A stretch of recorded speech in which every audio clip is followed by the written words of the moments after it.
In 262 BC, the Qin army captured a large piece of land from the state of Han. The local Han officers refused to surrender, instead offering the land to the state of Zhao. A war broke out between Qin and Zhao. The two states concentrated over 1 million soldiers in total at a place called Changping in the state of Zhao.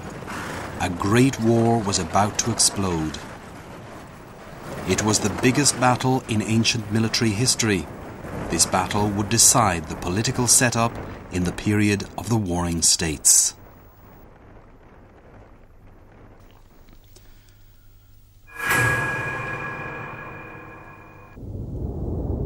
Changping is located today in Gaoping County, Shanxi Province. The war broke out in this valley. The ancient historians don't mention much about the Qin army that engaged in this battle, so our image of them is not clear. But today military experts can infer how that formidable army went into battle from the Terracotta warriors. In the Battle of Changping, the main force of the Qin army faced the strong Zhao army, which was rolling forward like a tide. How did they start the attack? What was the fighting formation? Could these unmoving terracotta warriors tell us something?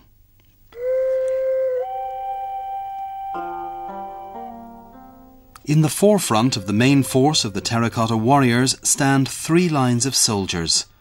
It can be imagined that they were the first wave to go into battle against the Zhao army at Changping Valley. The archaeologists discovered all of the weapons used by this first wave were long-range crossbows.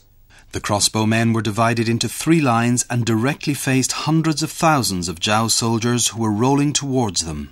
工农啊，它这个设计啊，有一条规律性的意思。因为啊，说临敌不过3发了意思。说敌人往前冲了，你装这一支箭装上去以后，射出去，你再装一支，敌人还往前冲。这3支箭射出去以后，敌人就冲到面前来了，就是。所以这个时空关系就是这样子。所以古代射击的时候，一定要轮番射击了，就是。This is the first time for people to see the fighting formation of crossbowmen with their own eyes. The experts hold that it was reasonable for them to stand in 3 lines. It can be inferred when the men in the first line were shooting, those in the next 2 lines could draw strings and fit arrows. The crossbowmen in 3 lines could shoot by turns. On a battlefield, this intensive force was lethal. In the Museum of Terracotta Warriors, this is the second pit of terracotta warriors discovered. It's still covered by a thick layer of earth. But computer techniques can help archaeologists to construct an underground view.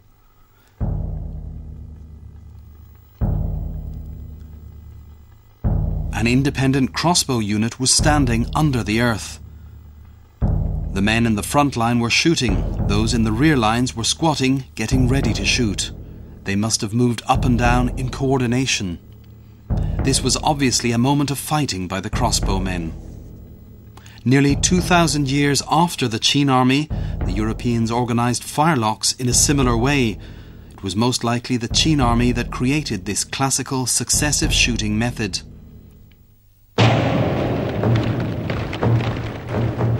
At Changping Valley, the Zhao army at the very beginning encountered the crossbowmen of the Qin army. Thousands of crossbows were discharged at the same time. The Zhao had to pay with their lives for every single step forward, and this was only the first defense by the Qin army.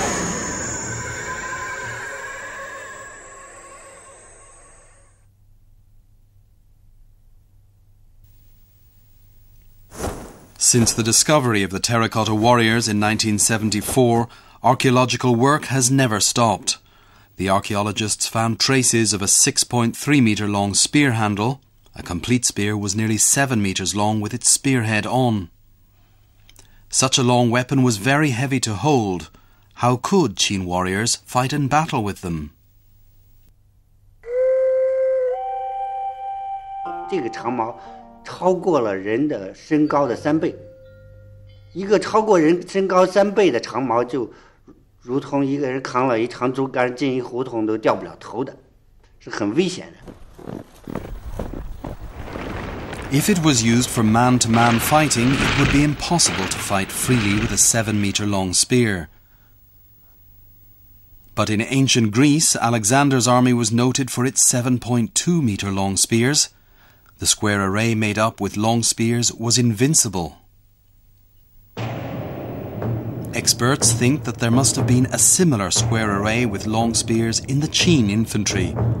The strength of long spears lies in their collective power. No matter what happened, those warriors had to march forward with their long spears.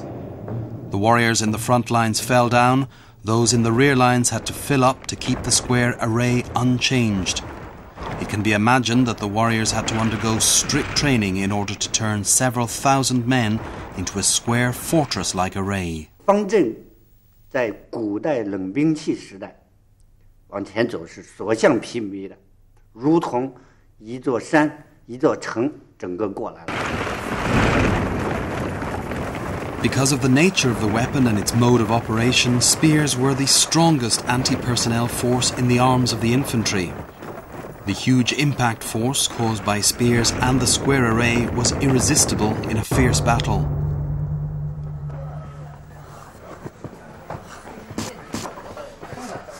In the pit of the Terracotta warriors, archaeologists found two other kinds of stabbing weapons. The length of a halberd was about 2.8 meters. A spearhead was in fact fixed at the top of a dagger axe. It could be used to hook, slash and stab. Halberdiers, in contrast with spearmen, could engage in individual fighting. For a halberdier, the key point was to be accomplished in free fighting and to display his individual ability. The third kind of long-handled weapon the archaeologists discovered was the pea. It was quite similar to a dagger fixed on a long pole. Its length is between that of a halberd and a spear, around 3.5 meters. It was most likely the lancers attacked their opponents using a special formation. Due to the different effective ranges of the spear, pea and halberd, they could be used in conjunction with one another for both attack and mutual protection. But today it's very hard to know how these weapons could be used in good coordination during a battle. The pit of the Terracotta warriors has been damaged. Most of the weapons in the hands of the warriors are lost and those remaining are scattered everywhere. It's very hard to judge their original locations.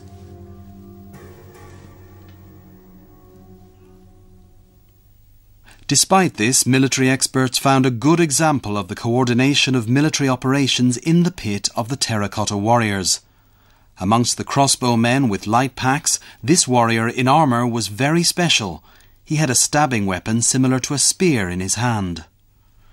The reason why these spears were included in the shooting unit was because the shooters had to be protected to avoid the attack of the enemy at close range.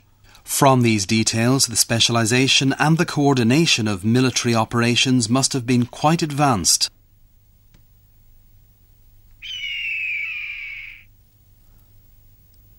According to the layout of the Terracotta warriors, the Zhao army first faced the crossbowmen of the Qin army at Changping battlefield over 2,000 years ago. Closely following them came the infantry attack. They were the real main forces of the Qin army. According to Sima Qian's The Historical Records, the Zhao army suffered heavy losses when the two sides engaged in the first battle. Lian Po, commander-in-chief of the Zhao army, knew well the merciless Qin army, so he changed tactics and retreated, resorting to building defensive ramparts on favourable terrain. The Qin army tried for a long time to try to capture it, but failed. They were far away from their homeland. The situation was not good. The strategy of the Qin army to sow distrust amongst the Zhao caused the Zhao king to appoint a young commander, Zhao Kuo, to replace Lian Po. Zhao Kuo changed the disposition of the army as soon as he got to the front. He took the initiative and started to attack the Qin. A military genius during the Warring States period, Bai Qi was secretly appointed commander-in-chief of the Qin. When the Zhao army staged a large-scale offensive, Bai Qi took the opportunity to defeat his opponents. After careful consideration and discussion, a bold plan was drawn up. The main force of the Qin army began to build ramparts on favourable terrain southeast of Changping. They pretended to retreat in defeat on Bai Qi's orders. Zhao Kuo was taken in as expected. He led the main force of the Zhao army and left his headquarters. They were taken into the pocket formation of the Qin army. Under cover of night, 2 Qin troops silently left the ramparts on a special mission. One troop of 25,000 men went to cut off Zhao Kuo's route of retreat. The other, including 5,000 cavalrymen, went straight to the headquarters of the Zhao army. They ran a risk in taking such a decision. 2 troops would either be completely annihilated or completely change the stalemate situation.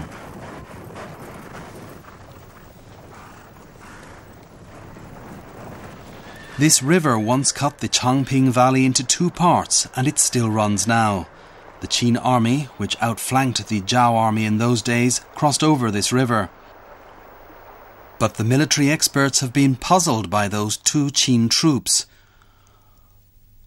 Which arm of the services did those 25,000 ingenious warriors belong to? How did those 5,000 Qin cavalry go into action? Nobody exactly knows.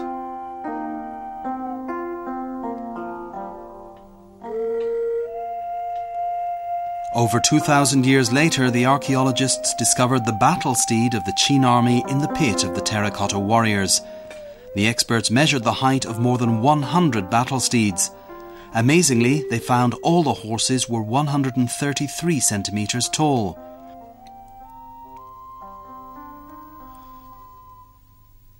The historical records say that the first requirement for the Qin army in selecting battle steeds was the height of the horses, which had to be 5.8 chu, which is 133 centimeters today.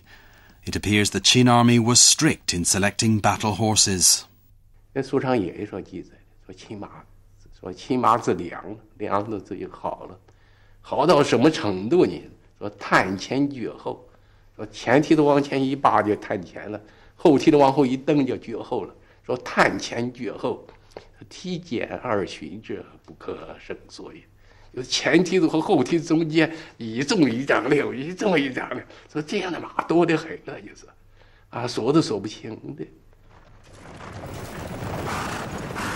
For many years, everyone knew that the Zhao state was the first one to establish cavalry in China, but this hasty conclusion has neglected a part of Qin's history. 3,000 years ago, the Qin's ancestors lived in the highlands east of Gansu province today. The meadows were fertile. It was a good place for raising horses. The Qin were brought up by raising horses. In the early days, the Qin lived near nomadic tribes. In order to stand up to these brave and skillful herdsmen, the Qin established their own cavalry.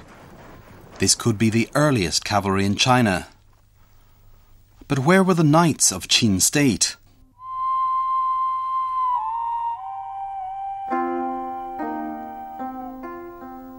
In this huge pit, still covered by earth, stands a complete cavalry unit of Qin state.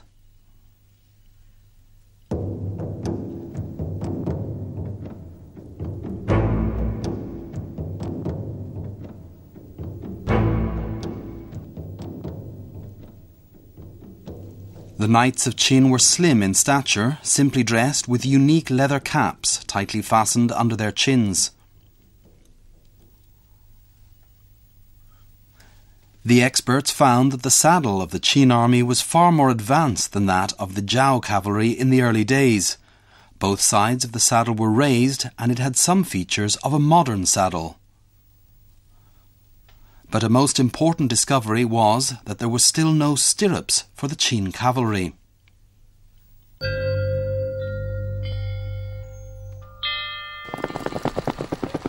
On a horse without stirrups, the cavalryman has no support and has to keep his balance with all his strength. By means of stirrups, a cavalryman is able to free both hands to fight the enemy.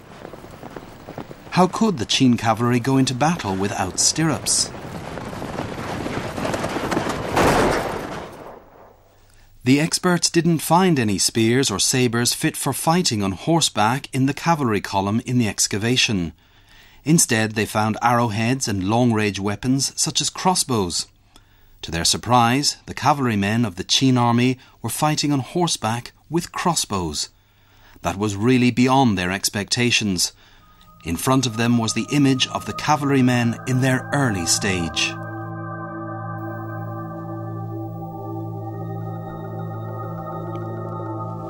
Without stirrups, those 5,000 cavalrymen who attacked the headquarters of the Zhao army were unable to wield sabres or rifles to charge the enemy position as the cavalry do today. It was most likely that their task was to keep watch on the movements of the Zhao headquarters and to make a surprise attack on its rear service units transporting army provisions. But the Qins knew very well the importance of coordination in battle. Under the thick layer of earth, this cavalry unit of the Qin state was well ordered. 4 cavalrymen made up one group, 3 groups made up one line, and 8 lines made up a column of 108 men. Archaeology has proved that the cavalry of the Qin had a compact organization. This was the earliest cavalry formation in China discovered so far. In the Warring States period, the cavalry unit had become an indispensable attacking force because of its unprecedented speed and flexible capability. In the Battle of Changping, 5,000 Qin cavalrymen finally cut off the grain supply of the Zhao army and played a key role in completely encircling their opponents.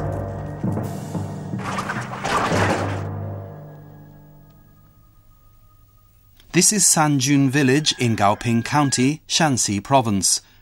More than 2,000 years ago, the headquarters of the Zhao army was located here. They immediately raised fortifications to wait for relief when they were surrounded. Sima Qian records that Bai Qi, commander-in-chief of the Qin army, didn't start the general offensive right away. He planned to weaken the will to fight of his opponents in a more cruel manner.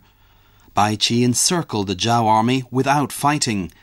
He dispatched light troops to make repeated attacks and inflict damage on the encircled Zhao troops. The siege lasted 46 days. What kind of units then were those light troops making repeated attacks during those miserable days and nights amongst groups of hungry and tired Zhao soldiers? Amongst the numerous pottery figures, there were a group of warriors with dagger axes and spears, but without any protective armour. Warriors like this must have been trained superbly in the martial arts, or have extraordinary courage in the times of cold stabbing weapons and under a rain of spears and arrows. Some military experts hold it is most likely that these warriors were the light troops recorded by Sima Qian, but other experts hold a different view.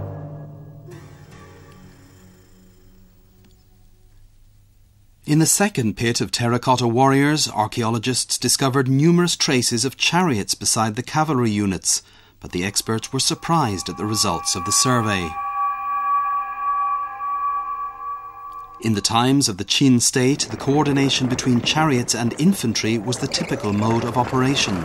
A massive chariot was generally followed by infantry. Chariots and infantry usually advanced together in their offensive. This mode of operations was popular for over 1,000 years. But the results of the survey were entirely different here. Buried under the earth was a unit made up of 64 chariots. 这个车阵上面呢，纯粹都是车，没有步兵，没跟随步兵。这个呢倒是过去不太清楚的。 The body of these chariots was narrow, and it was, as usual, pulled by 4 horses. It can be imagined there were no infantry behind them. In any case, they were able to keep up with the speed of the cavalry. The warriors in the chariots were equipped with stabbing weapons, such as dagger axes and spears. This made up for the weak point of cavalrymen who were unable to attack at close range. Some experts hold that it must be these sort of independent chariots which made an assault on the encircled Zhao army.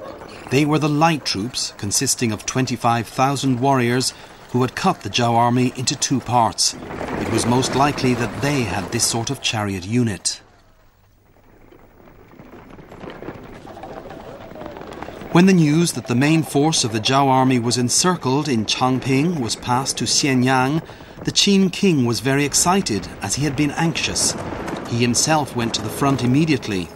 He enlisted all the men over 15 years old and made up an army. These troops, gathered together hastily, went right to the back of the headquarters of the Zhao army from both flanks of the battlefield. In this way, all routes of retreat for the Zhao army were completely cut off. The commander-in-chief, Zhao Kuo, was finally aware of the fact that the situation was already perilous. He divided his army into 4 parts. They fought desperately, trying to break out of the encirclement. Sima Qian doesn't mention in which direction Zhao Kuo broke out. The logical deduction is in the direction of the headquarters of the Zhao army. If this was really so, he had to break through one formidable barrier. And this barrier was precisely the 25,000 cavalry warriors who had shut the gate between Zhao Kuo and his headquarters.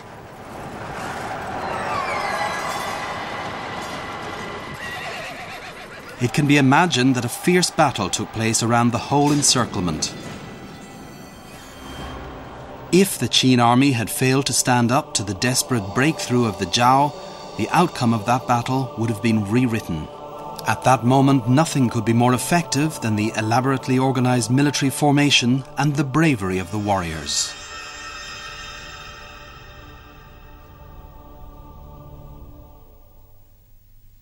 In this underground army group, more than 6,000 terracotta warriors made up a living military formation of the Qin army. In the forefront were 3 rows of crossbowmen. They were the vanguard of the entire formation. At the back of the formation there were also 3 rows of crossbowmen, still buried underground so far. They were the rear guard. 军阵的最后边呢，它有3连红队，其中有一列是面朝后的，面朝后的。这个是为什么要这样布置呢？就是它防止敌人从背后的袭击。 On the right flank of the formation there were 2 rows of warriors. One was facing forward and the other facing a wall. On the left flank there was another row of warriors facing out with fearsome expressions. This arrangement was made to guard against sudden attacks by the enemy from both left and right flanks. The warriors facing the wall were just the escorts of both flanks in the army group. 还有前锋，有后卫，有2翼，在这4面的围绕之下呢，中间是个庞大的军阵的主体。 This was the main force made up of 38 columns, infantry and chariots crisscrossed in a mighty formation showing tremendous momentum. 它是个屯聚的一个阵势，它没展开。兵书上曾经讲了，说这个坚若磐石，一旦展开的时候，万虎挺刃，好像一个刀呢，一下挺开来了。 This was a typical military formation in ancient warfare. The army could assault while advancing and defend while retreating. It was invincible and strongly defended. Facing such a military formation, disaster was a certainty for the Zhao army.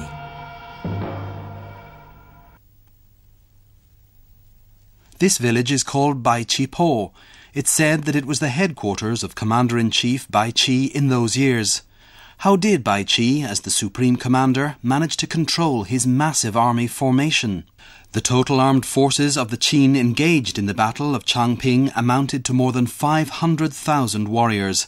There might be hundreds of thousands of warriors even in a partial operation. A book on the art of war in ancient times says an army directed a battle by beating drums and gongs.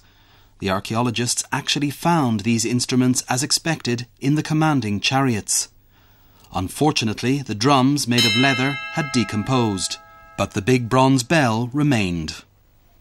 The Qin army withdrew from the battlefield on hearing its sound over 2,000 years ago. The army must have withdrawn by beating gongs while advancing by beating drums. The officers of different ranks changed the rhythm of the drum according to flag instructions. The warriors moved based on the rhythm. In this way, hundreds of thousands of warriors could advance, withdraw, attack or defend in coordination as a whole unit at the will of the commander.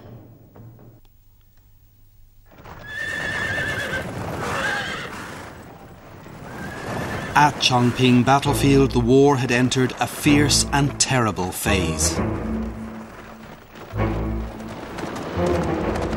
400,000 men of the Zhao army were tightly surrounded by the Qin army and 4 times failed to break through the encirclement. The Zhao army had been out of grain for nearly 40 days. The screams and cries of the wounded spread all around. The living killed the injured and ate them. They were filled with fear by any sign of disturbance. Despair was spreading like a pestilence. This was just what Bai Qi expected.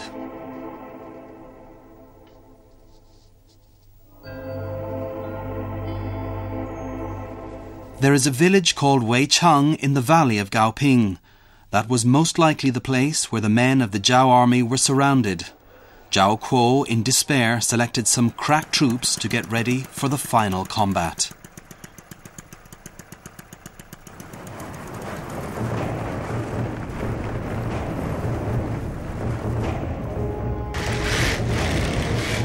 It can be imagined that the men of the Zhao army tried desperately to break through the encirclement, but they ran right into the invincible military formation of the Qin army, a real war machine.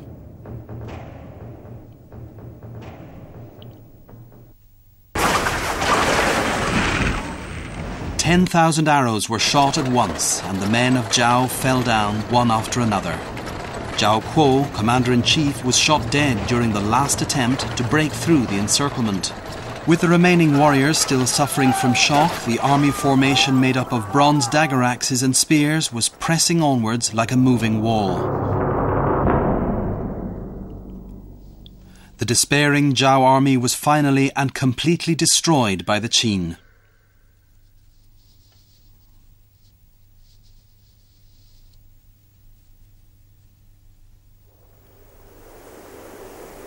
More than 2,000 years elapsed.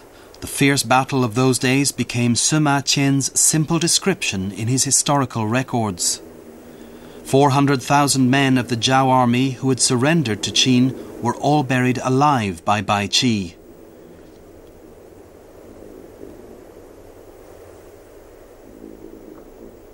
The archaeologists have found heaps of bones of the dead on the ruins of the ancient battlefield. Weapons and coins were left beside the skeletons.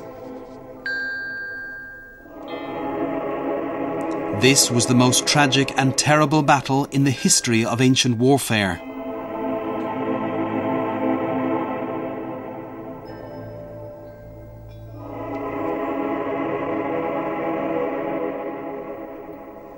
This unprecedented battle shocked the 6 states in Shandong.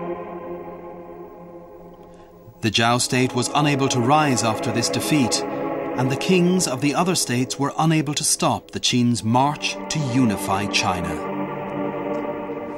A baby was born 1 year after the end of the Battle of Chongping. He was the future emperor of the Qin, the first Qin emperor.